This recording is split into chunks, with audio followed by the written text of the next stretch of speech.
In the chronicles of heroic deeds and fearless battles, there exists a trophy revered among the champions of combat, a relic known as the Derriere Destroyer Award. Forged in the fires of legendary battles and honed with the essence of undaunted courage, this trophy stands as a testament to the prowess and fortitude of the boldest warriors. Crafted from the rarest metals, it bears the weight of history in its gleaming engravings.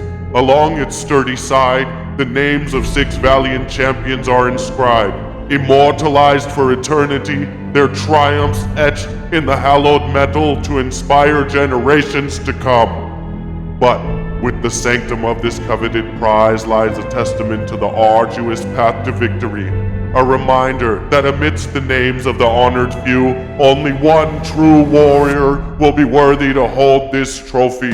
It beckons not merely for skill or strength alone, but for the soul ablaze with unwavering determination and unmatched prowess in the heat of combat.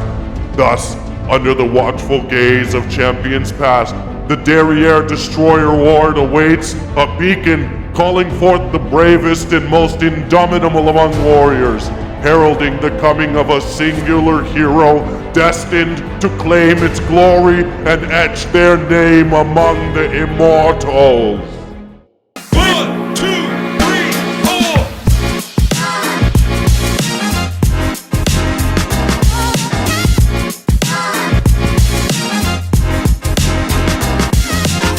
4. Gobble gobble, fuckers.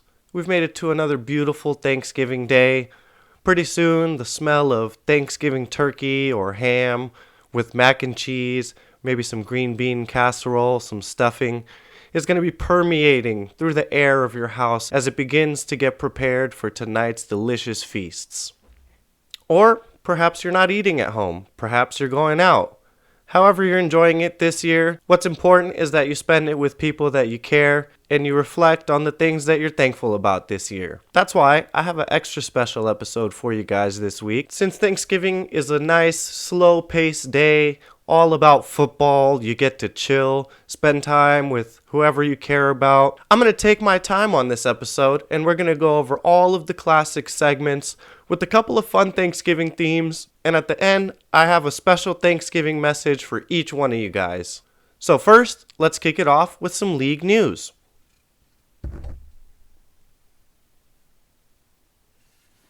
That's right. As you saw in the intro, we officially have the Trophy of Champions for our league. Inscribed in the side with all the names of champions, with enough spots for 12 more years of fantasy football. Now, the reason I bring it up as news is because I had mentioned in the previous episode that we're going to have an awards ceremony where the champion will be receiving his rightful trophy. However, when I had mentioned it, I had said that it was going to be in December. I hadn't actually done the math on that. The season's not over until the end of December. So it's actually going to be sometime in January. Now, what I'm thinking is we're going to have it at a Buffalo Wild Wings. It's one that's convenient for all of us at a time that's maximized where we can all go. Where we can all sit down around a table and reminisce on the fun year that was the fantasy season. I'll be getting more details to that very soon so that everybody can have that in their schedules. Maybe we'll meet up for like a playoff game or something like that. But everybody just know that sometime in the first couple weeks of January, we will be having our awards ceremony. We also have our 10th place forfeit. This will also be given out at the awards ceremony for whoever lands in the 10th place of the season, which as of right now is Edwin, which only means, bro, you have something to fight for. Try to claw your way back in so you don't have to be the one with this pink license plate. Now, it's been brought to my attention that it would be hard to enforce having this license plate on your car throughout the whole off season. But you guys didn't think that I wouldn't have a plan for that, right? Here's how it's going to work. Whoever ends up being the last place forfeit loser will have to put this on their car throughout the whole off season. And what I will be doing through the off season is a verification. Up to 3 random times during the off season, I will text you through the group chat or personally if you don't respond. And I will ask you to make a sign, a hand sign in front of your license plate. and send it to me in that same day. Now, if you fail to give me the asked for sign in front of the license plate, then I'm going to dock you a name point. And that's all fair. If you want to play in this league for the benefit of the glory of the wins, then you also have to suffer through the agony of defeat. Now, it is a free world, and you have the option to take it off of your car, but if you do miss the verifications, then you're tangibly affecting your opportunity for the draft in next season. In other league-related news, November 25th is the league's trade deadline, which means you have 2 days as of the release of this episode, and a handful of those players are already going to be ineligible for trading because they play in games today. And speaking of the games for today, we have a fantastic slate of 3 games spread out through the morning and the afternoon, and 1 in the evening. Some of the games may have already started by the time you're watching this episode, but it's okay because I thought of a little something that would make my predictions for the day a little more interesting. And what I mean is, I'm going to do a Turkey Day parlay. I'm going to make an imaginary parlay on all 3 of these games, and if it doesn't hit, in the next episode, I'll spin a wheel of punishments and carry out the punishment in that episode. I'm going to give you my parlay at the end of my review of these games, so let's start it off with the first morning time game. The 4-6 Packers will be traveling to Detroit to take on the tradition of Thanksgiving football, the Lions at 8-2. Currently, the sportsbook line has the Lions at 7.5 favorite, with the over-under being at 47. The Lions are on a tear, definitely the favorite in this division, but the Packers have been starting to find their rhythm a little bit with Jordan Love. So this could be an interesting inter-division matchup between the two. Anytime these two meet up, it's always a heated rivalry. The fantasy managers that have stakes in this matchup from our league are, on the Lions side, Edwin has Monty, Raul has Sam Laporta, Donnie has Amon-Ra St. Brown, and the Lions DST, and I have the Lions kicker. And Hristo has Josh Reynolds on his bench. From the Packers side, Eric has Aaron Jones, Chef has A.J. Dillon and Romeo Dobbs, Hristo has Jordan Reed, and on the bench, Henson has Christian Watson. Looks like a lot of us are going to be watching this game closely. We'll see how it ends up. In the next game at 1:30 in the afternoon, the 4-7 Washington Commies travel to Dallas to take on the 7-3 Cowboys. The sportsbook has this one at -11 for the Cowboys, with the over-under at 48.5. Sam Howell has been pretty good at quarterback, with Dak and CD on the other side having been explosive. The Dallas defense has also been blowing up quarterbacks, while the Commies, on the other hand, just traded away Chase Young and basically are rebuilding and have no defense. Fantasy managers in our league that have stakes in this game are, from the Cowboys side, me with CeeDee Lamb, Chef has Dak Prescott and Jake Ferguson, Donnie has Tony Pollard, Hristo has the Cowboys kicker and their DST, which should eat this week, and Eric has Brandon Cooks on his bench. From the Commies side, there's only one out of these ones that are actually active as of today's filming, Edwin with Brian Robinson in his lineup. In the bench side, Greg has Logan Thomas as well as Sam Howell, Eric has Curtis Samuel, and Edwin has Terry McLaurin as well as Antonio Gibson. I really don't have any faith that the Commies have a chance of winning this game at all. Will they be able to cover the 11-point spread? We'll have to find out this afternoon, and I'll tell you what I think after this next game. And this next game is the night game, and I think the best game, and I think might be the best game of the day. The 7-3 San Francisco 49ers travel to Seattle to take on the 6-4 Seahawks. The line has the Seahawks as a 7-point underdog with the over and under at 43. Brock Purdy is coming off of a perfect week last week, and the 49ers are on an absolute tear. On the other hand, after this week, the Seahawks have a really good schedule, so if they can push through this week, they might have hopes of sneaking into the playoffs or maybe even beating San Francisco if they're able to take this game away. And with this matchup being what looks like the most exciting of the day, a good amount of us have stakes in this game. From the 49ers side, Henson has Brock Purdy starting.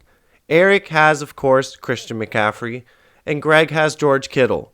Raul has Brandon Ayuk, as well as the 49ers kicker.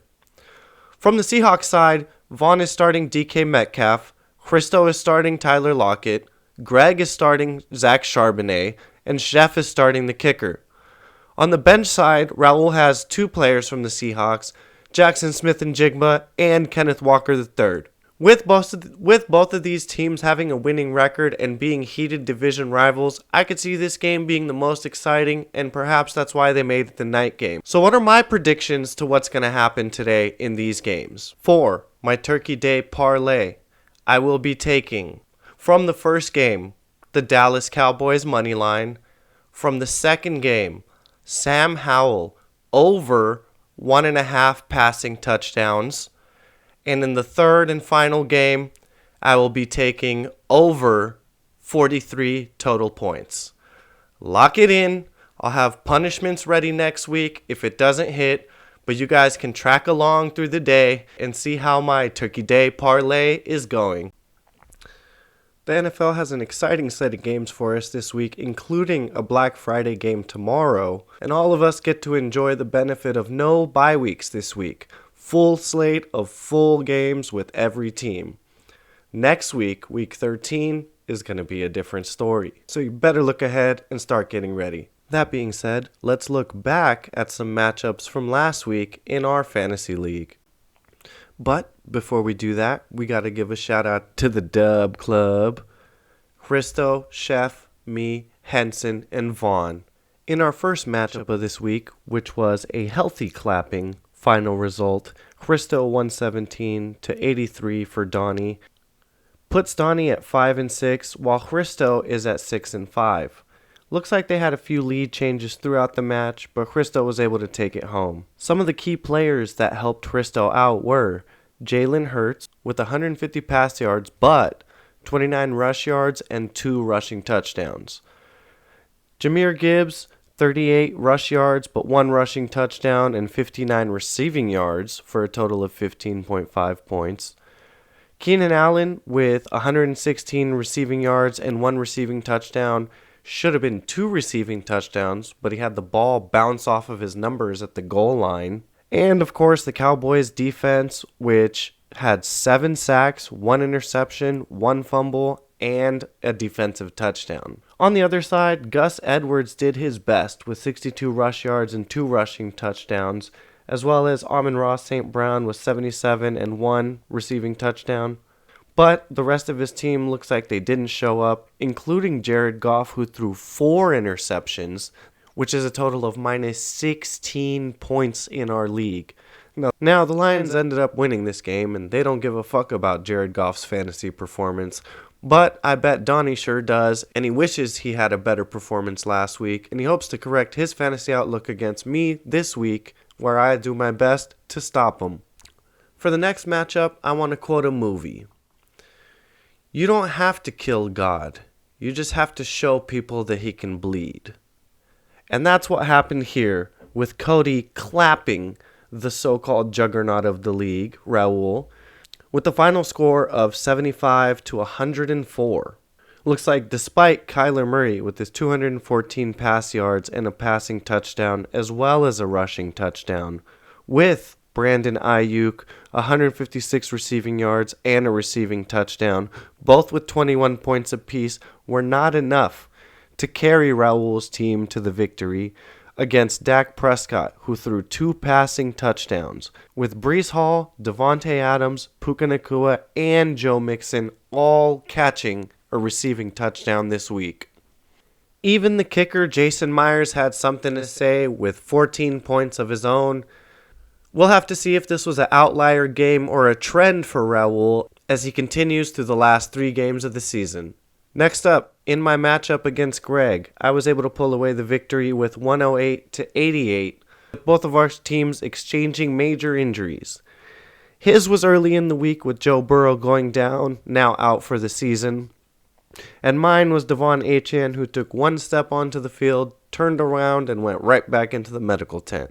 Now, some of the players that helped me through this victory were Justin Herbert with 260 passing yards, 2 passing touchdowns, and 73 rushing yards.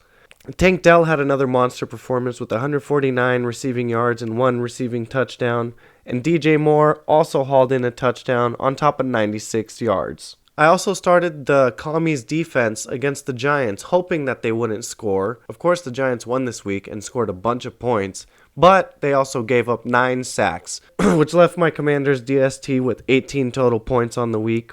On the other hand, Tyreek Hill tried his best to carry Greg's team with 146 receiving yards and a touchdown, but he exited the game for a little bit with a hand injury. We'll see as that affects the rest of his season as Greg tries to battle back from injuries on his squad. He's already making some big moves with some trades that we've all seen in the chat that some of you thought were a little questionable. But hey, let's see how it ends up. In our next matchup, which was the clapping of the week, Vaughn destroyed Eric with the final score of 131-71 in the battle of 6 and 5s. Now, despite Eric's superstar picks of Patrick Mahomes with 177 yards and 2 touchdowns, with Christian McCaffrey hauling in 78 with 25 receiving yards and 1 touchdown as well, the rest of his team all was not able to get within double-digit points. On the other hand, Vaughn's team had Lamar Jackson with 254 and 2 with 54 rush yards on top, Saquon Barkley with 83 with 57 receiving yards and 2 touchdowns, and DeAndre Swift with 71 rush yards and a touchdown for himself.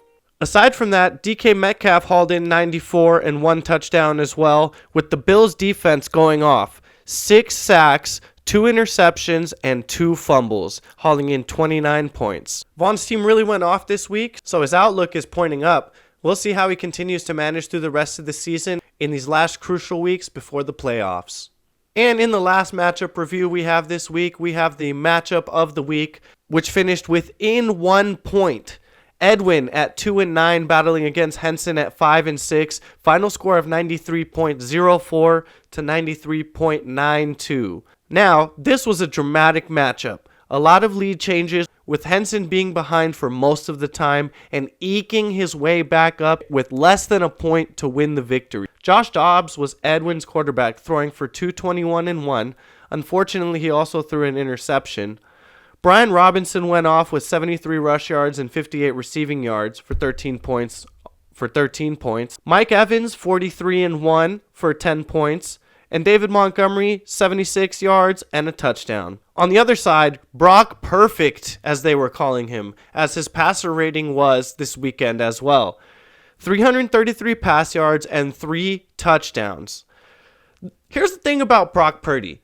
Do you guys think that he's the skill that's making all of these things happen, or is he just a system quarterback? If they picked up Sam Darnold and put him in the same position, do you think he would have the same success? Let me know. James Cook had a good game for himself with 73 yards and a touchdown for himself. Ooh, Garrett Wilson, 9 receiving yards and a fumble, losing 5 points with the total finishing line of minus 4.10. And despite all of the low-scoring players on Henson's side, it looks like Brock Purdy's amazing performance was able to haul him in the victory for this week. We'll see if he's able to have the same luck this week against Vaughn as he continues to fight for his position in the playoffs. Don't fucking do it. No. You motherfucker. I swear to God.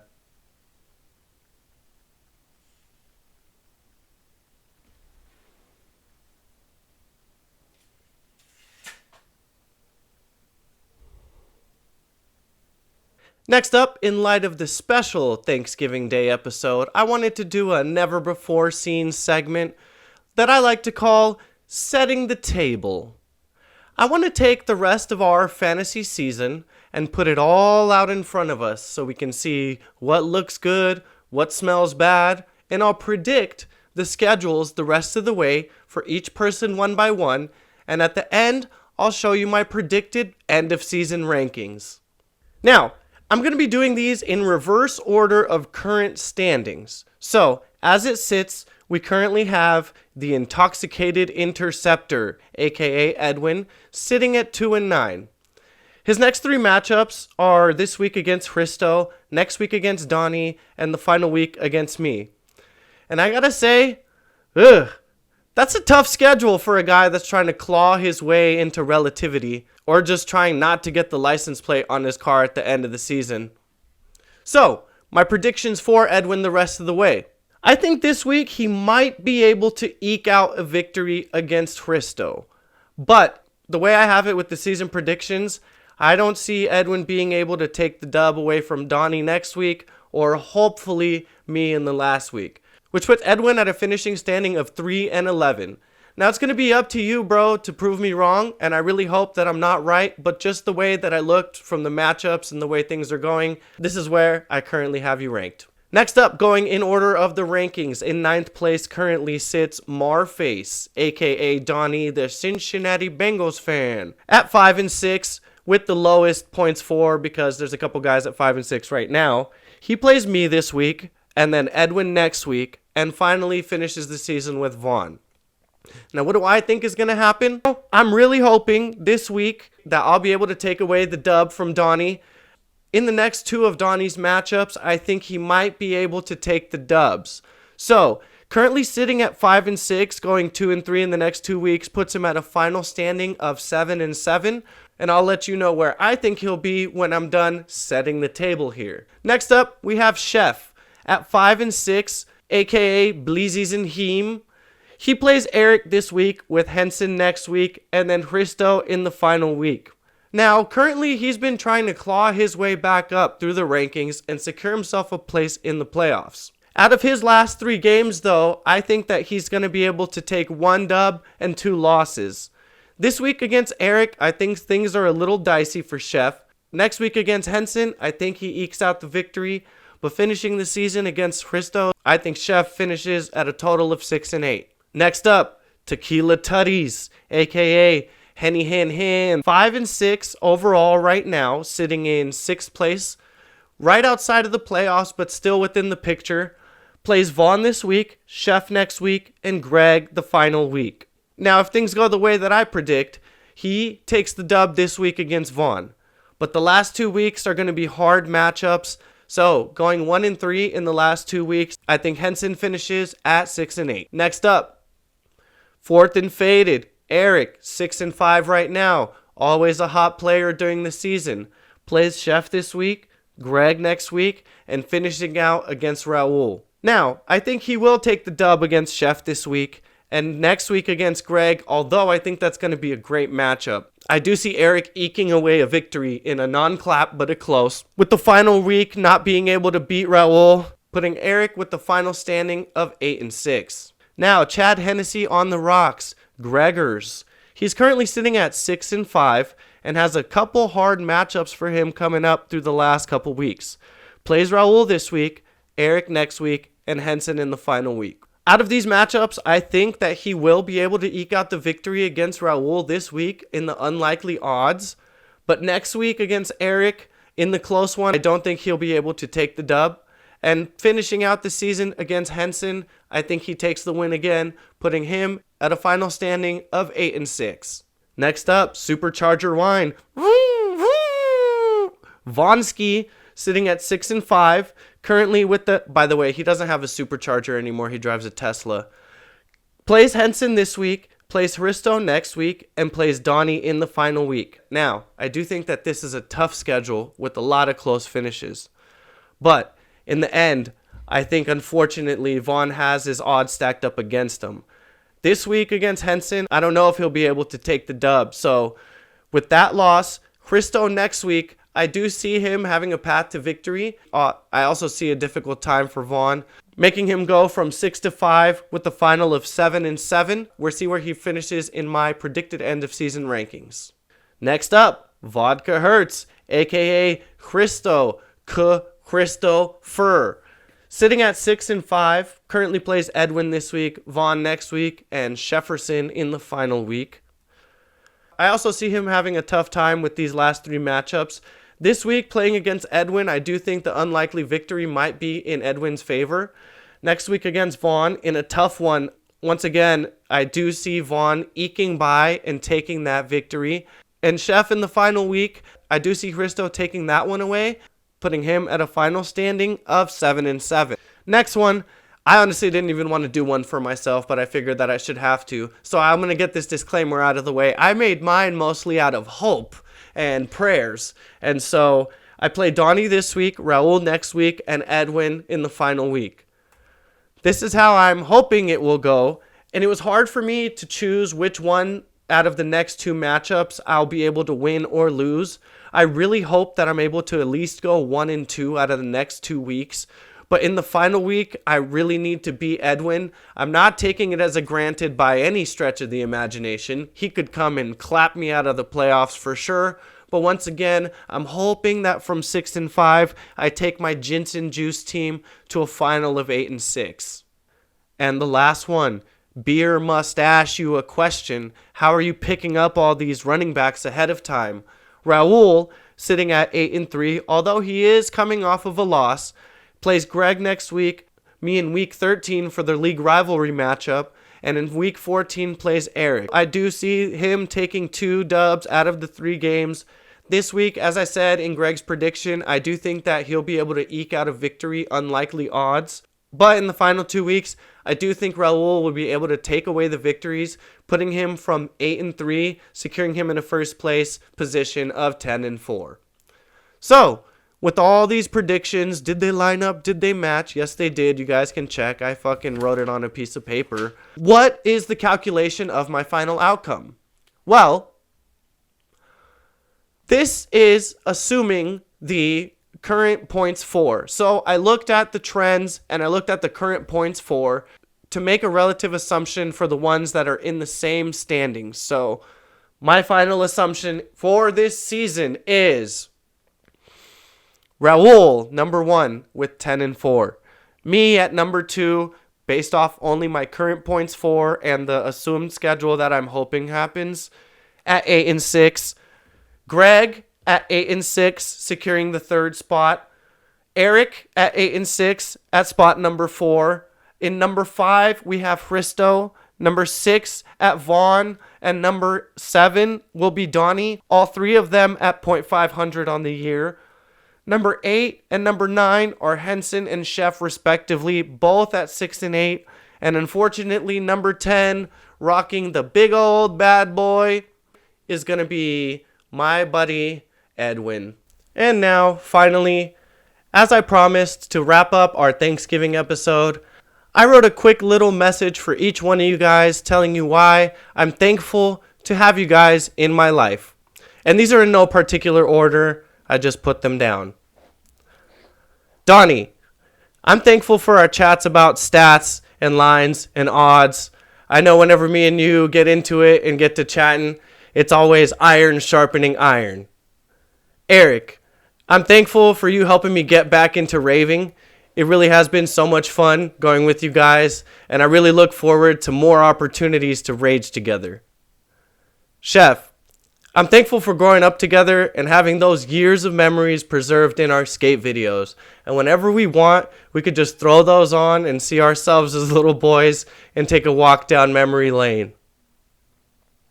Greg, you know you and Hopi are like my family at this point, but I want to thank you for always being my number 1 guy to bounce ideas and brainstorm and test things with you on the podcast before I bring it to everybody on the show. Edwin, thank you for always being so down for all the league activities and events and functions. And thanks for always helping to keep the group chat active. Vaughn, I'm thankful that you're always there for me to chit chat and talk and bullshit. You know we talk every day. And I appreciate that you always give me genuine advice for whatever thing I come to you for, whether it's fantasy football or life. Hristo, I'm thankful for having another Bulgarian in the group reppin'. Hey. And we've known each other since we were tiny boys, and I'm really proud of where you're going, bro. Henson, thanks for always being good vibes and great competition. Whether it's in fantasy football, pool, or beer pong, Anytime we match up, you know it's a clash of the Titans. And last but not least, how could I forget Raul? We met at a turning point in my life, and since that time we've been homies. We've seen each other grow in directions that I know we're both proud of. The thing I'm really most grateful for is that our friendship started this league, which is the reason why I can sit here right now bullshitting in front of a camera and lights and have a reason to love to do it every week. You guys really mean a lot to me, and I love this league, and I love all the fun times and memories that we've had. 6 years of memories already in the past, almost 7 going on now, and I only see the future being more fun, more camaraderie, and more great times. It's going to be hard, it's going to be difficult sometimes, but the victories and the friendship and memories are going to be worth it. I know I got a little cheesy there at the end, but figured that could be my wrap to the Thanksgiving episode, as you guys all hopefully spending time with your loved ones around you. Thank you guys for spending this time of the day with me. Hopefully you're watching all the rest of the games going on today, enjoying some football today, tomorrow on Black Friday, and a Sunday full of games as well. You know I definitely will be seeing all those games, and you'll be seeing me next week on the Fantasy Freestyle Podcast. Money.